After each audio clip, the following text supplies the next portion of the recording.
किसी गांव में रामू नाम का एक किसान रहता था। वह बहुत ही ईमानदार और मेहनती व्यक्ति था। रामू हमेशा अच्छे कर्म करता था और दूसरों की मदद करने में विश्वास रखता था। गांव के लोग भी उसकी इज्जत करते थे और उसे बहुत मानते थे। एक दिन रामू अपने खेत में काम कर रहा था, तभी उसके पास एक बूढ़ा व्यक्ति आया। वह व्यक्ति बहुत थका हुआ और भूखा लग रहा था। उसने रामू से पानी और खाने की मांग की।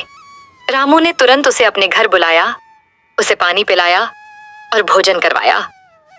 बूढ़े व्यक्ति ने तृप्त होकर रामू को धन्यवाद दिया और कहा, तुम्हारे ये अच्छे कर्म कभी व्यर्थ नहीं जाएंगे। कुछ समय बाद गांव में सूखा पड़ा और लोग भूखमरी का सामना करने लगे।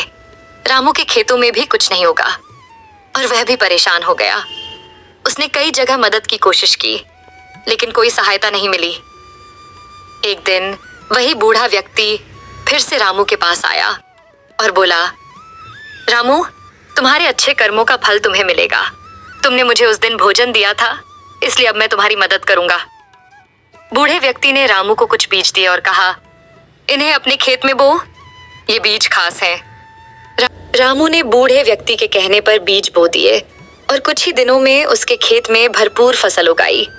वह फसल इतनी अच्छी थी कि गांव के लोग दंग रह गए। रामू ने अपने गांव के लोगों को भी इस फसल में से हिस्सा दिया और उनकी मदद की। इस प्रकार रामू ने अपने अच्छे कर्मों का फल पाया और गांव के लोगों का जीवन भी बचा लिया।